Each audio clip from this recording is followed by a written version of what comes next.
ओम तव कथामृतं तप्तजीवनं कविभिरीडितं कल्मषापहं श्रवणमंगलं श्रीमदाततं भुवि गृह्णन्ति ये भूरिदा जनाः। श्री रामकृष्ण दक्षिणेश्वर में एक अपूर्व आध्यात्मिक प्रसंग कर रहे हैं भक्तगण के साथ। जिसी गए दिन हम लोग देखा था, पूछ रहे हैं उनके इतना जो तकलीफ है उसको क्या कारण है।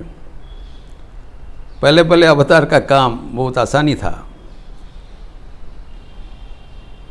दर्शन मात्र न उद्धार, जैसे चैतन्य देव का बताया। इसलिए संन्यास लिया था कि जो एक बार नमस्कार करेगा उसका उद्धार हो जाएगा। मास्टर मशा बोल्ड लेटर में लिख दिया। इस बार न केवल दर्शन मात्र ने उद्धार करने के लिए आए हैं, अगले प्रजन्म में क्या जितने भी साधक साधिकाएँ आएंगे उसके लिए भी पथ प्रशस्त करके गए। जीवन में कैसे रहना पड़ेगा, कैसे आचरण करना पड़ेगा, कैसे कर्म करना पड़ेगा, और वो भी इतने अपूर्व ढंग से सिखाया, हंसी मजाक करते हुए, जोक्स मिमिक्री, कि बाद में जब हम पढ़ते हैं सोचते हैं करते थे, अरे बाबा क्या मैसेज है।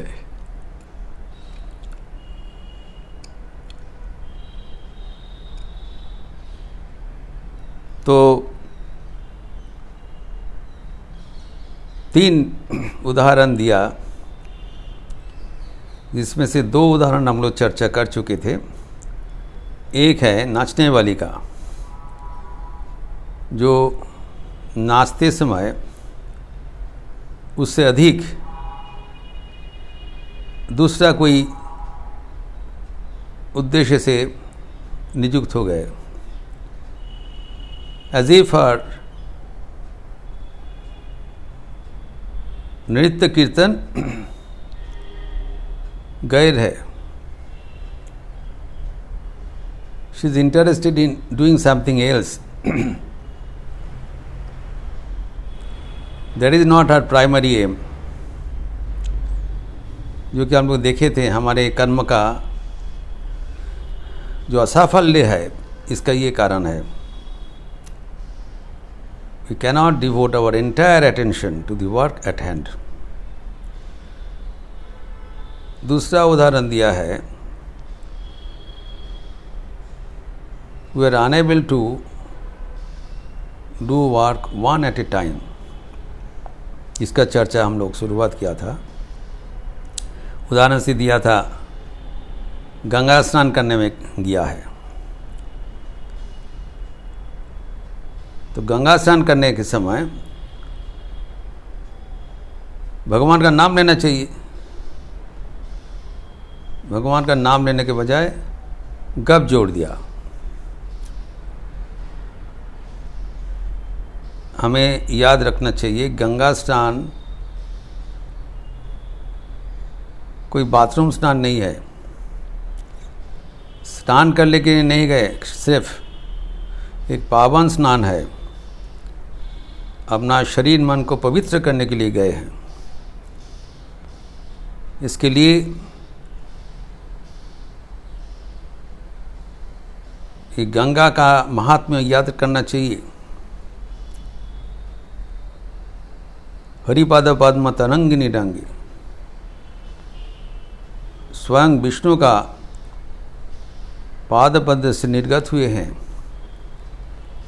उस समय में जो साधारण व्यक्ति करते हैं, अन्य करते हैं,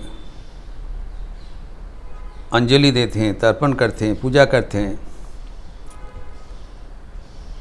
तो जो कुछ कर्म हम करेंगे वो ईश्वर चिंतन अनुकूल होना चाहिए। लेकिन साधारणतः क्या होता है, ईश्वर के चर्चा बिना बाकी सब कुछ हो रहा है, एक बार भी भगवान का नाम नहीं लिया जा रहा है। ठीक है, थोड़ा थोड़ा भगवान को भी नाम ले, नहीं, अगर मन में विषय चिंतन है तो कर्म कैसे ईश्वर के अनुकूल होगा? सहज बात है। और बातचीत क्या चल रहा है, कैसे माइन्यूट ऑब्जर्वेशन। 6 प्रसंग किया है, जो सचराचर होता है उसमें से 6 चुन लिया। जो औरतें बातचीत करते रहते, सभी व्यक्ति ऐसे करते हैं, उसमें से 6 प्रसंग जो चुन लिया। 6 प्रसंग। एक कहते हैं, पूछ रहे हैं सहेली को,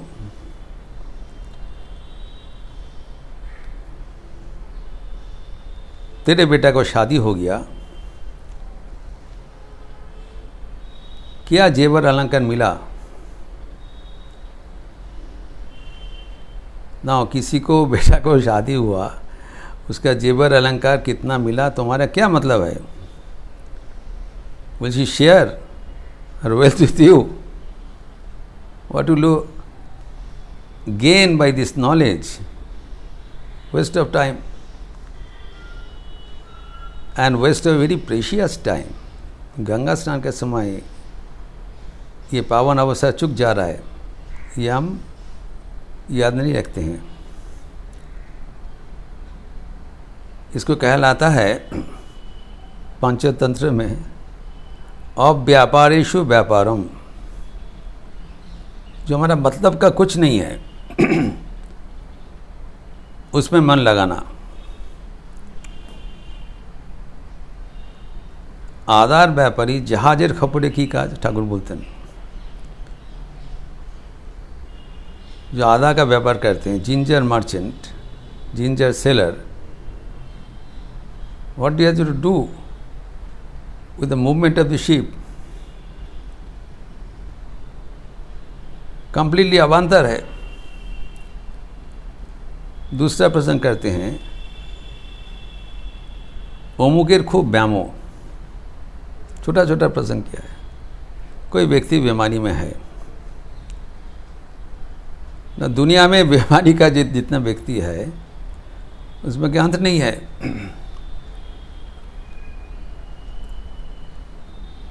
तो वही व्यक्ति का कोई बीमारी है, उसका चर्चा करने से हम ना उनको उसको सुधार पाएंगे, ना अपने को सुधार पाएंगे। ये बातों का बात है। Just to keep the time engaged in unnecessary and useful thoughts and talks, Thakur बता रहे हैं।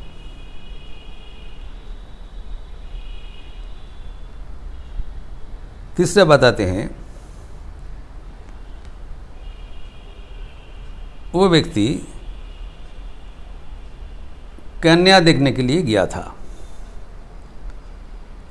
वो बहुत खर्च करेंगे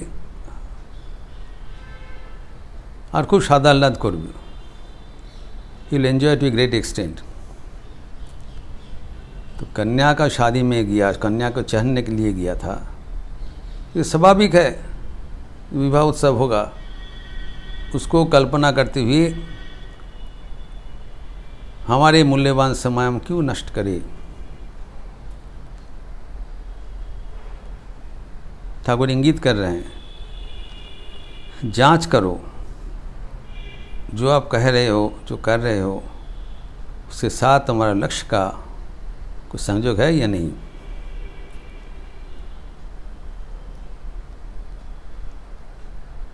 फिर कहते हैं, हुरी समार बड़ो न्यावटा।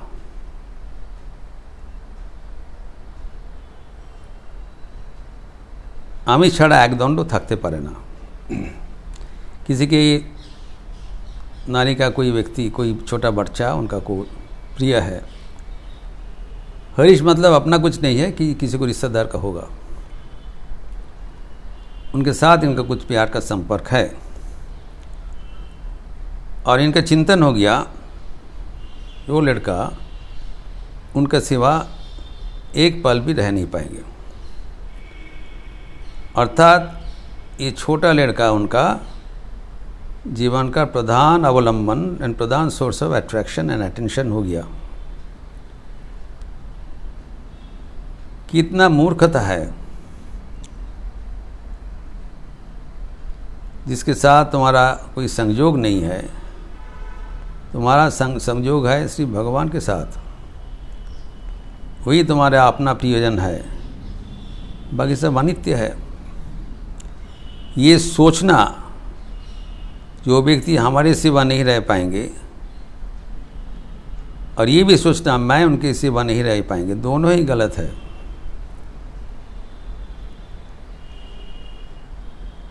किसको सिवा कुछ नहीं रहता है। ये दृष्टिभंगी हमें भगवान से अलग कर देते हैं। ये साधारण जो बातचीत होता है, इससे उद्धृत करके ठाकुर बता रहे हैं।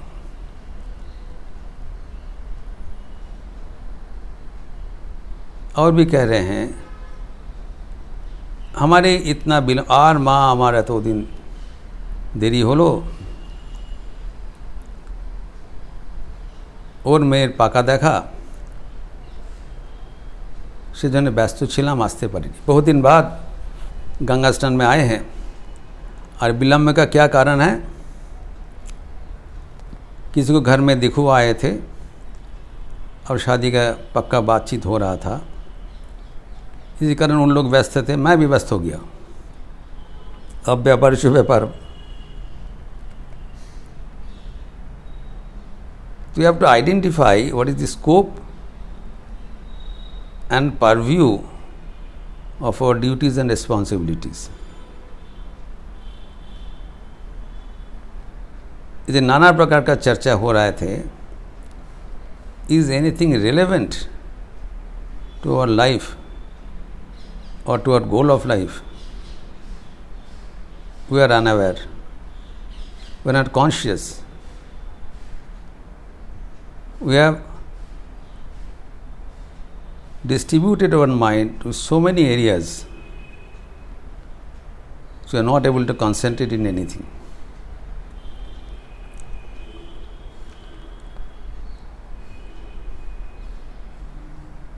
तो जो कहा गया है,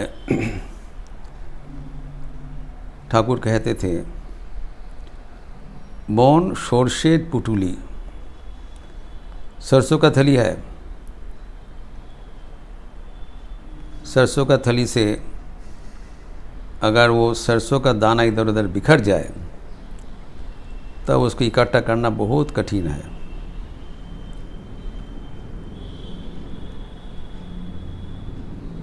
तो गंगा स्नान में नाना प्रकार का चर्चा हो रहा है, बातचीत हो रहा है। कभी भगवान का ही कोई प्रसंग नहीं हुआ। Not only that, we take joy in this conversation. आनंद होता है ये सब प्रसंग करने से। अर्थात विषय वस्तु में हमारा रुचि है, आनंद है।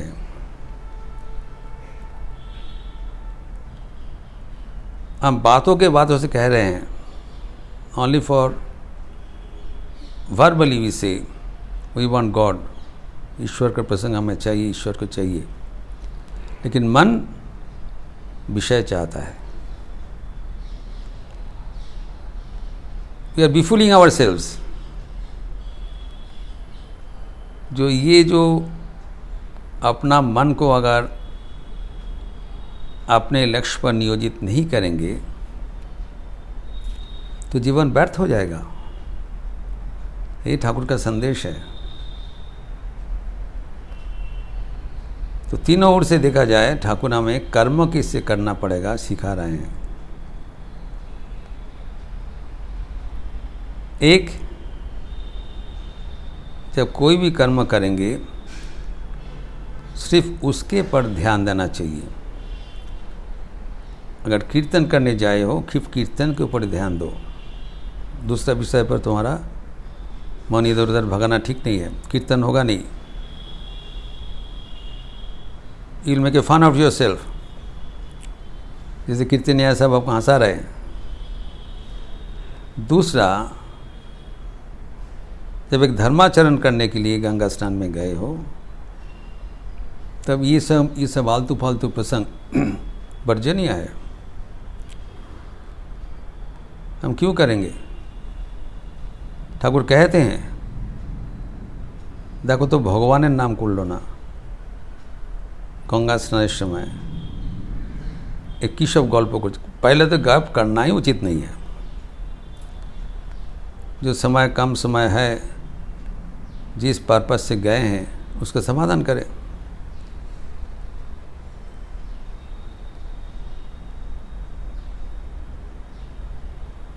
और तीसरा उदाहरण दिया था,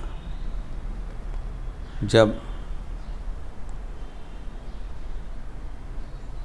करने में बैठे हो, अन्य करने में बैठे हो, तब अंग भंगी करके हाँ हूँ करके तुम जो कर रहे हो उसमें तुम्हारा एकाग्रता संभव नहीं है। दूसरा, माला लेके जप करते समय बाजार में व्यापारी कर रहे हो, तो एक साथ तो नहीं होना चाहिए। अभी इसमें एक प्रश्न होता है,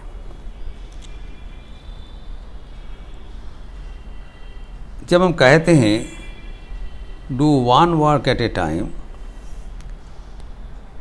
तब इसमें प्रश्न होता है, ठाकुर तो बोला है कि एक उदाहरण देखिए, छुतोरेर में काउंटर आर्गुमेंट, बढ़ाई का जो बहू है वो अपने बच्चा को गोद में रख के उसको दूध पिला रही है, फिर व्यापार भी कर रहे हैं, उसके बाद मूड़ी भी भाजते हैं बाएं हाथ से, और दाएं हाथ से उसका धान कूट रहे हैं, उसके ऊपर ध्यान दिया है। लेकिन उस उदाहरण का लक्ष्य क्या हमें समझना चाहिए। उस उदाहरण का लक्ष्य है, ठाकुर कहते हैं जब सब काम कर रहे हैं, मल्टीपल वर्क कर रहे हैं, कुछ के नुकसान नहीं है, लेकिन उनका प्रिंसिपल अटेंशन है वो दाहिने हाथ पर, थोड़ा असावधान हो जाए तो जो मुशल पेशल से उनको धान कूट रहे उसका हाथ में गिरेगा और हाथ चूर हो जाएगा। So though she is working with so many things at a time, but her principal attention is on that। इसको उदाहरण इसलिए बताया ठाकुर ने कि whatever we do in life, one portion of the mind should be devoted to God, the remaining portion we should do other activities। समझने की बात है।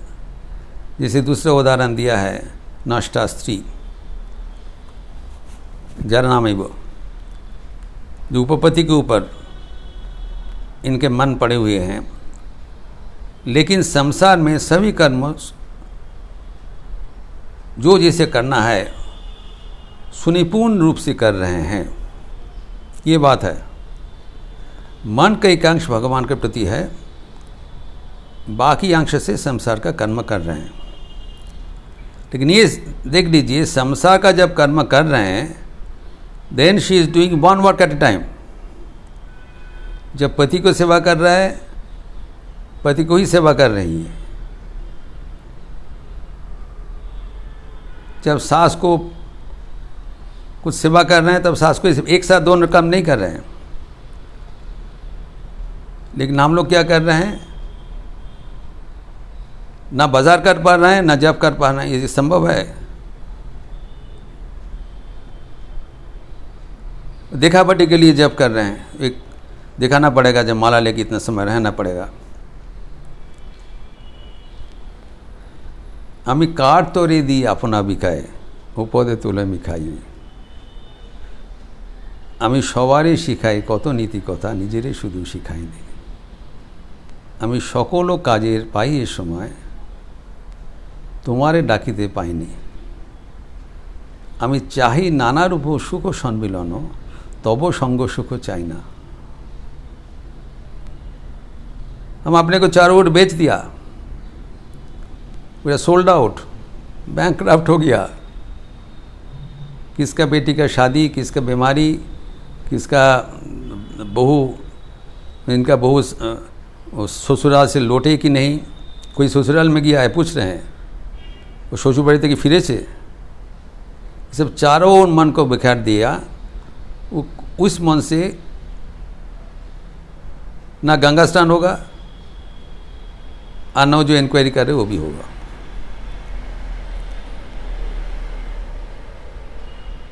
यही बात भगवत गीता में भगवान श्री कृष्ण कह रहे हैं कि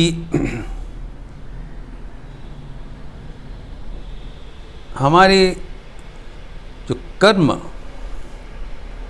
ऐसी होना चाहिए ताकि कर्म ही हमारे लक्ष्य का ओर पहुंचने का मार्ग बने। अलग कुछ साधन करना पड़ेगा ना, अच्छा नहीं पड़ेगा।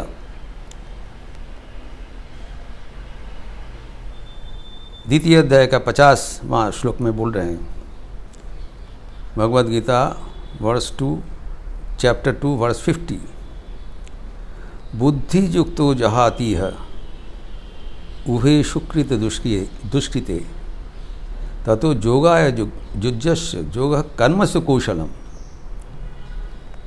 कर्म में कौशल ही योग है। ये कौशल ठाकुर हमें सिखा रहे हैं, जो उसके मजा के माध्यम से इसको गहराई से ये अर्थ हम लें। इसके 2 श्लोक आगे भगवान श्री कृष्ण कहते हैं, समत्वम योग उच्यते। मन का समता का नाम ही योग।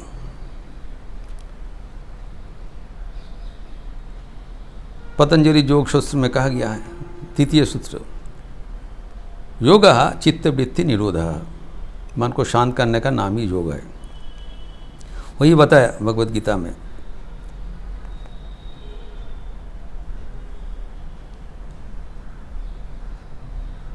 तो वो योग प्राप्त करने के लिए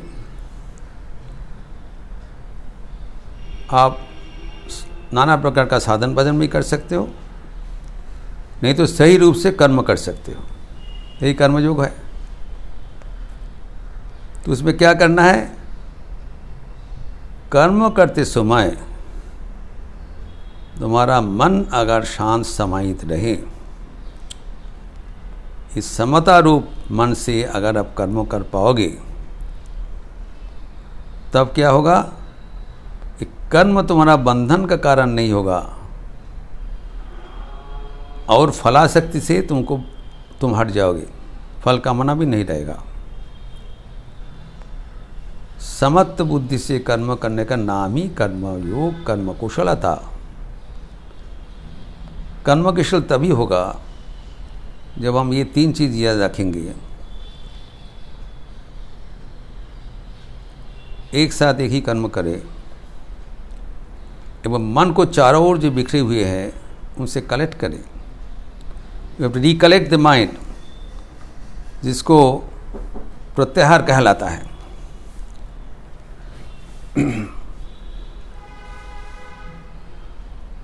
मन इधर उधर भगा, तो we have to use our intellect. इसीलिए कहा गया बुद्धि युक्तो जहाती है, बुद्धिमान होना चाहिए। बेवकूफ़ का जैसे अगर हम अपने जीवन को बर्बाद करें तो दोष किसका है? जो बुद्धिमान है वो अपने मन को अपने वश में रखते हैं, अपने पास रखते हैं। सरसों का पुली से सब सरसों पकड़ लेते हैं, इधर उधर भगने नहीं देते हैं। जब भी मन जाएगा उसको प्रश्न करना पड़ेगा, ये क्या वांछित है, ज़रूरत है, इसमें हमारा क्या फ़ायदा है। Goal oriented life should be there. जीवन का लक्ष्य है ईश्वर प्राप्ति, इस जीवन में ही जितना जल्दी हो सके। I can not afford to waste my precious time with all this bogus thoughts. इससे किसी को फ़ायदा नहीं है। Most of the time, most of your valuable time, precious time, हम लोग कितने भाग्यशील है। We are in the post Shri Ramakrishna era. Thakur हमें अभय प्रदान करने के लिए विराजमान है, आह्वान कर रहे हैं, but we have to respond. और रिस्पॉन्ड करने से मन उनके ऊपर सीधा चले जाएंगे। अभी ये बात करते करते ही देखिए भगवान श्री राम का क्या रूपांतर हो रहा है, और लक्षणीय बात है। मजाक कर रहे थे, फिर छोटो नारायण को देख रहे हैं, छोटा नारायण को और देख रहे हैं। वो पहले ही बताया इसके भीतर नारायण दर्शन होता है। देखते देखते ही समाधिस्थ हो गए, निष्पंद हो गया, चित्रार्पित एक चित्र का जैसा स्थिर हो गए। सब अवाक होकर देख रहे हैं। फिर धीरे धीरे जब मन नॉर्मल लेवल में आया, स्वाभाविक अवस्था में आया, तब भावस्थ होकर दो चार बातें बोल रहे हैं। क्या बोल रहे हैं? किसका क्या अवस्था है? बच्चे लोग जो है उसका आध्यात्मिक अवस्था उस स्तर से अवलोकन करते हुए बता रहे हैं। Then is not in his conscious level,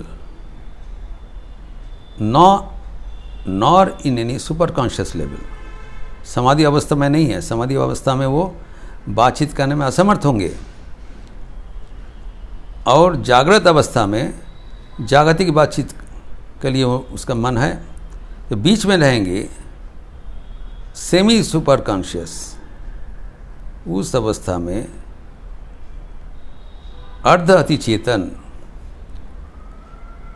किसका क्या मानसिक अवस्था है, आध्यात्मिक प्रगति है, वो बोल रहे हैं।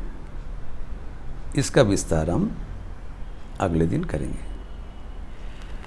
ओम शांति शांति शांति। हरि ओम तत्सत। श्री रामकृष्णार्पणमस्तु। अच्छा रहिए, स्वस्थ रहिए, आनंद में रहिए। नमस्कार।